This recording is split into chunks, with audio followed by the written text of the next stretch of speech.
16 graus e 6 décimos de temperatura. Seguimos no oferecimento de Atualize Esquadrias. Está com atendimento ao público, mantendo sempre o compromisso de prevenção à Covid-19. Atualize Esquadrias, o telefone é o 51-3692-1091. Bom, como eu vim anunciando no bloco passado, a gente tem um assunto bem importante para nós tratarmos no programa de hoje, que é sobre o Programa de Erradicação de Trabalho Infantil. É uma semana muito importante que nós estamos vivendo, porque agora no próximo dia 12...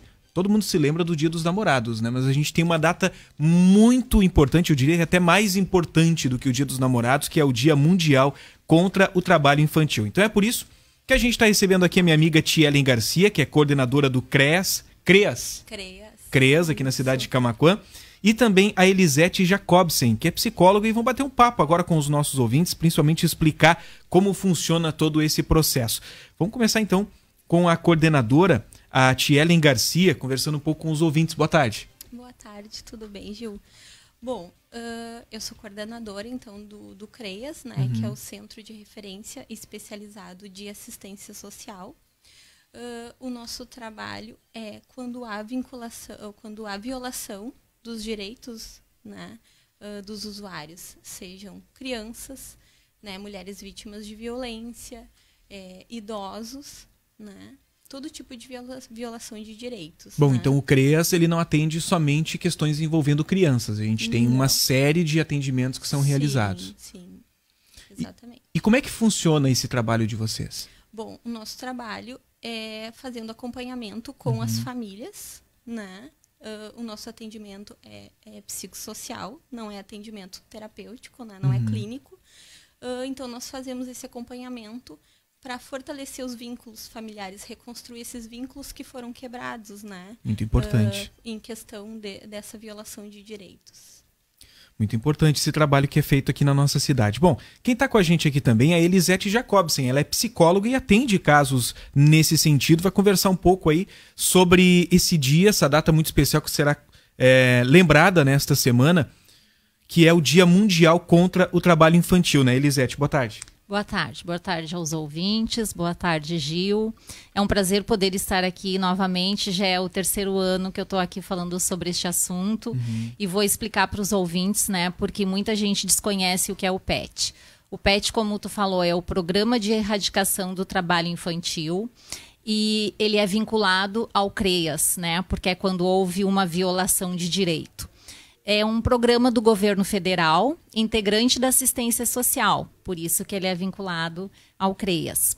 E o PET nós já temos no nosso município desde o ano 2000, né? 2013 aconteceu o redesenho do PET, que foi, né, algumas mudanças na forma de trabalhar.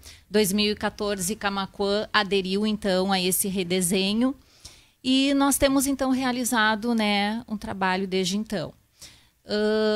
Esse trabalho, assim, normalmente nessa época agora em especial, né, que é essa campanha mundial, não é uma campanha somente de Camaquã, somente do Brasil. Infelizmente, essa é uma situação muito triste mundial. Então, se criou essa data, né, e acontecem várias mobilizações. Por isso que a gente procura vir sempre nessa época para estar relembrando o pessoal e reforçando, né, da importância do olhar para as pessoas, porque é uma situação muitas vezes invisível, que muitas vezes não se percebe a situação. E quando se fala de situação de trabalho infantil, eu sempre gosto de esclarecer que é exploração, porque as pessoas têm uma tendência a pensar que é aquela tarefa ou que é um trabalhozinho. Não é isso, é quando a criança é explorada, quando ela perde os seus direitos, tem os seus direitos violados, como a Tielen falou, né? Quando ela perde o direito de brincar, quando muitas vezes tem que deixar de ir para a escola, quando fica exausta, quando realmente, né, muitas vezes perde a sua saúde física ou emocional. Então, a gente está aqui para reforçar essa campanha, né, para conscientizar as pessoas da importância dessa data e desse tema. Bom, como a gente consegue sensibilizar as pessoas referentes a esse tema? Olha, acho que esse é um grande desafio. Esse é o maior desafio. Exatamente, é o maior desafio. Faz 3 anos que eu trabalho com este programa E é exatamente esse o impasse que a gente encontra. Nós realizamos muito trabalho nas escolas, onde a gente trabalha com professores, com alunos, onde a gente faz palestras. esclarecedoras. A forma que a gente tem assim trabalhado é tentando esclarecer, né, o que é considerado trabalho infantil, aonde isso deixa de, né, até onde é uma tarefa e onde passa a ser uma exploração, para que as pessoas, hoje em dia ainda existe muito preconceito, talvez seria o termo. As pessoas acham que é saudável, se tem aquela ideia até, a gente pode pensar cultural, né? Aqui vamos falar do nosso município, que é o trabalho, né, mais assim no interior, não que não tenha nas ruas também, né? Tem o trabalho doméstico, que muitas vezes não se percebe porque é dentro de casa, mas aqui nós temos muita questão da agricultura familiar. Bom, aí vai de encontro com a pergunta aqui do nosso ouvinte, que ele estava questionando justamente o que é considerado, né, uma exploração do trabalho infantil. É nesse sentido que eu coloquei, quando os direitos dessa criança são violados, tá? Eu vou explicar, né, mais ou menos o que é dever dos pais, uma responsabilidade Sim. dos pais, né? E quando isso se perde. É aí que as pessoas se confundem. É dever dos pais educar os seus filhos e ensinar os seus filhos. Entre o ensinar, está ensinar a fazer tarefas de acordo com o desenvolvimento infantil, né? A criança não pode fazer mais do que aquilo que ela está preparada no momento, tanto física quanto psicologicamente. Por exemplo, vou te dar um exemplo concreto, tá? Para não ficar uma fala vaga. Uma criança, ela não, um filho mais velho, ela não pode, por exemplo, ficar responsável pelos irmãos mais novos e ficar responsável pela alimentação, por levar para a escola. Isso é responsabilidade de um adulto, dos pais. Esse teu exemplo ele é importante, né? Porque tu citou na tua fala anteriormente a questão doméstica, né? Do ambiente doméstico, a exploração que existe no ambiente doméstico. Então, vamos deixar bem claro que a gente não está falando em determinadas tarefas que são deixadas para o filho até para auxiliar no desenvolvimento. Exato. Né? A gente está falando da questão do exagero, a questão quando extrapola um certo limite, né? Isso. Porque assim, como eu falava antes, é dever dos pais, né? Ensinar os seus filhos e educar. Isso vai fazer com que seja um adulto responsável e seguro. No momento que tu explora, aí vai ter consequências físicas, muitas vezes, emocionais, né?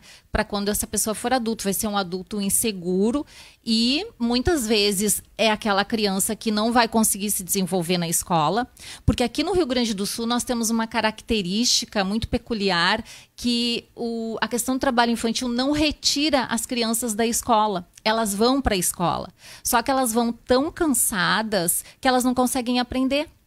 Né? Porque elas estão cansadas e estão com alto nível de estresse. Bom, tem ouvinte aqui fazendo uma pergunta. Deixa eu só achar aqui esse questionamento. Você que está nos acompanhando neste momento aí na nossa live, em facebook.com/acusticfm, pode mandar suas perguntas para a gente lá, pode colocar o seu comentário também. Assim como quem está nos acompanhando pelo rádio, 97,7 FM, pode participar pelo nosso WhatsApp, é o 51 99567 4946.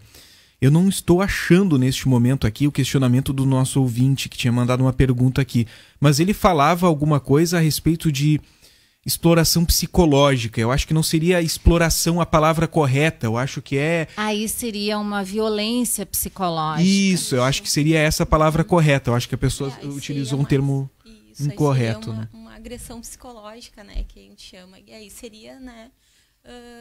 no atendimento psicossocial, né, com os nossos técnicos no CREAS, né, que aí a gente faz o acompanhamento, né, com a criança, com a família envolvida, né, nessa situação. Bom, e como é que a gente consegue, por exemplo, a gente sabe que a denúncia ela é um meio que muitas vezes a pessoa assim, mas não é da minha conta, isso acontece na casa do meu vizinho e tal. O que acontece? A gente tem casos de tragédias no nosso país, onde vizinhos sabiam que algo errado estava acontecendo com determinada criança e não faziam a sua parte. Não faziam a denúncia justamente porque não queriam se meter naquela situação. Então, esse é o tipo de mentalidade que a gente tem que mudar na nossa população, né? Porque não é que você está...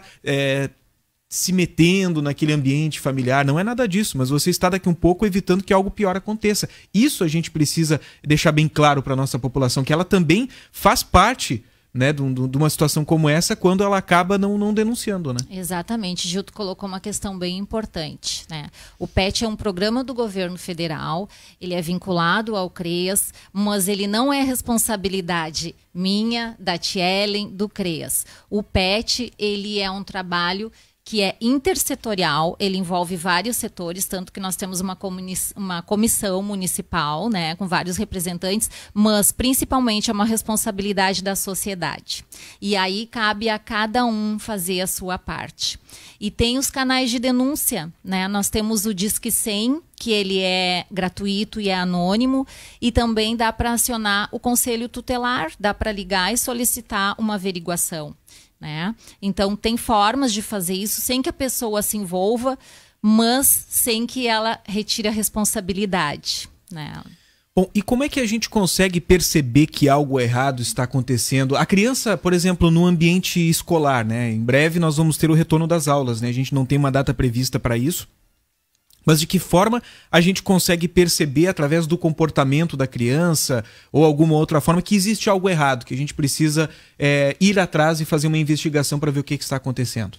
A escola é uma fonte muito rica, né, para essas situações, porque os professores estão ali no dia a dia, né?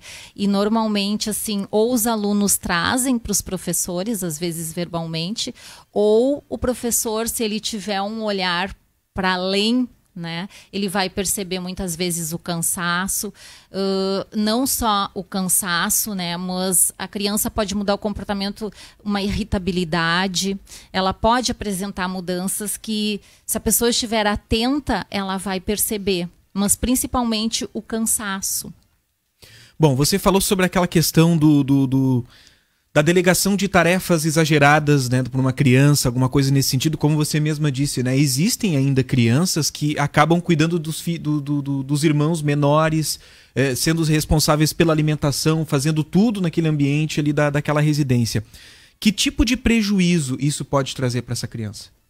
Olha, pode trazer vários prejuízos, né? Tanto emocionais, quanto se ela fizer um esforço físico, pode trazer, né, além daquilo que ela pode dar conta, pode trazer prejuízos para a coluna, pode trazer prejuízos para o pulmão, pode trazer N prejuízos porque o corpo não está formado ainda, né? Ele está em desenvolvimento. Então, pode afetar várias áreas, como emocionalmente, né? Muitas vezes acaba essa criança se desenvolvendo mais rápido do que deveria, né? Porque tem que dar conta de tarefas que não são... Ela perde a sua própria infância. Ela perde a infância, com certeza. Muitas vezes tem insônia, a questão da irritabilidade, como eu coloquei.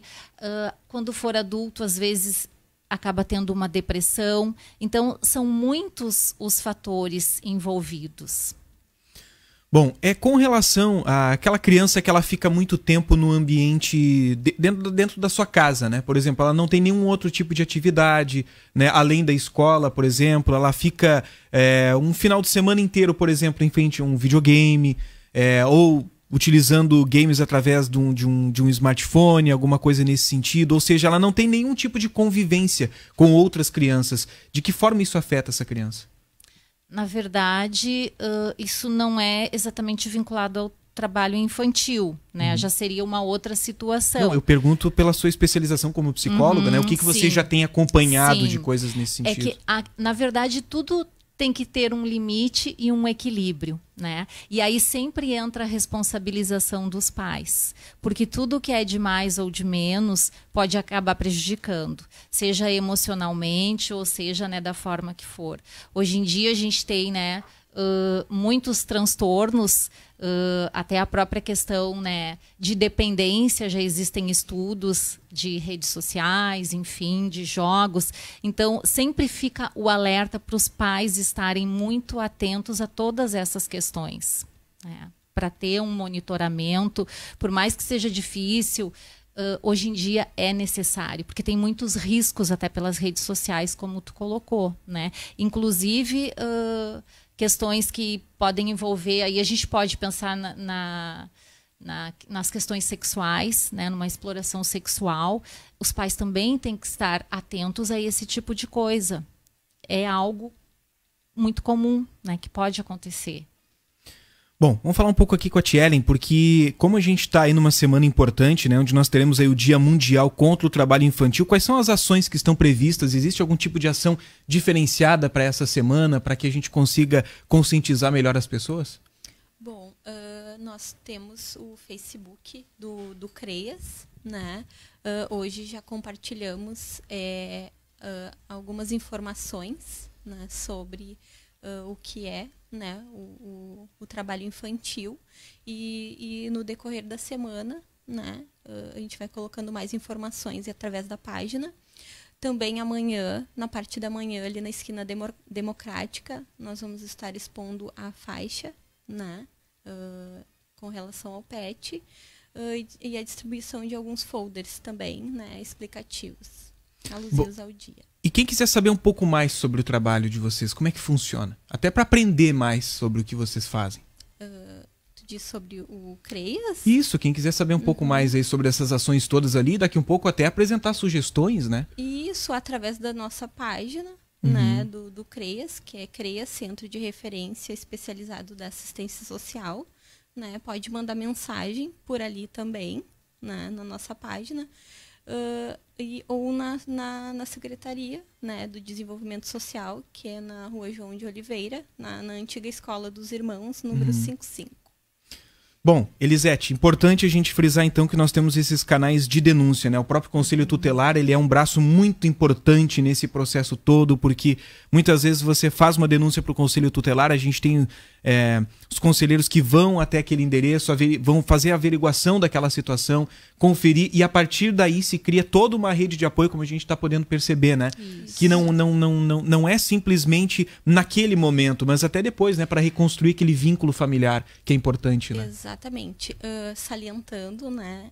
Isso que tu colocaste agora, né, muito importante, porque o CREAS não faz averiguação de denúncias, porque o nosso trabalho é fortalecimento de vínculos, né? Então, nós não podemos fazer essa parte de responsabilização que é Ministério Público, é delegacia, é conselho, né? Nós não temos ainda um conselho ativo de idosos, né? Então, aí seria, né, através dos poderes públicos, né, para fazer essas averiguações que nos fazem os encaminhamentos desta forma. Aí a gente faz os acompanhamentos, as visitas domiciliares, né, para estar fortalecendo esses vínculos que foram rompidos, né. Já há algum tipo de índice, mais ou menos, sobre quantitativo de casos que são atendidos, de famílias que são atendidas aqui no nosso município, tanto no que diz respeito à criança, quanto também à mulher, né, que também é atendida por vocês e idosos? Tu diz agora nesse período... Eu falo, vocês já têm algum tipo de índice, por exemplo, em 2019, um quantitativo de famílias atendidas?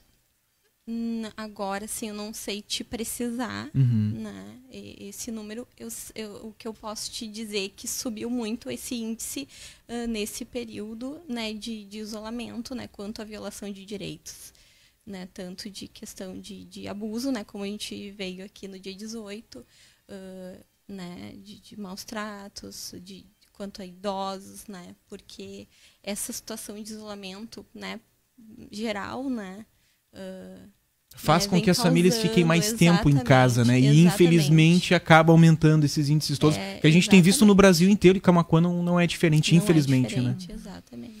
Bom, então eu queria agradecer a presença de vocês hoje aqui. Acho que foi bem interessante esse nosso bate-papo, a gente conseguiu esclarecer muita coisa, né? E principalmente, eu acho que deixar esses canais de denúncia. Acho que a nossa comunidade, ela precisa estar atenta. Até várias vezes a gente faz algumas entrevistas relacionadas à área policial aqui no nosso programa, e a gente sempre frisa que não adianta a gente esperar, né, que as autoridades policiais, por exemplo, tomem uma iniciativa, não adianta a gente esperar que vocês também tomem alguma iniciativa se não chega ao conhecimento, né, o que está acontecendo. Então, é através desse papel fundamental da população, temos aí o Disque 100, que você falou, que é um canal gratuito, né, não há nenhum tipo de cobrança de ligação. E anônimo, né, não precisa se identificar. E, Gil, assim, bem importante, né, isso que tu coloca, porque é uma dificuldade se identificar. essas crianças em situação de trabalho infantil. Então, a gente consegue trabalhar muito na sensibilização e na mobilização. Mas a gente precisa trabalhar mais para que essas denúncias apareçam e para que os casos cheguem até nós e possam ser acompanhados da forma correta. Porque nós temos no Brasil 2 milhões, mais de 2 milhões de crianças e adolescentes em situação de trabalho infantil. No Rio Grande do Sul, 151 mil. Camaquã, segundo o último censo, eram em torno de 700 crianças e adolescentes. Então, é um número considerável. Só que é difícil conseguir acessar. A gente precisa da ajuda da sociedade, a gente precisa que as pessoas entendam, né, a importância da denúncia e a importância desse trabalho, para que a gente possa fazer um trabalho efetivo. Então tá, queria agradecer a presença de vocês então. A gente conversou com a coordenadora Tielen Garcia e também com a psicóloga Elisete Jacobsen num assunto extremamente importante. E nesse dia 12, vamos lembrar dessa data, né? Dia Mundial contra o Trabalho Infantil. Obrigado aí pela presença de vocês então. Obrigada.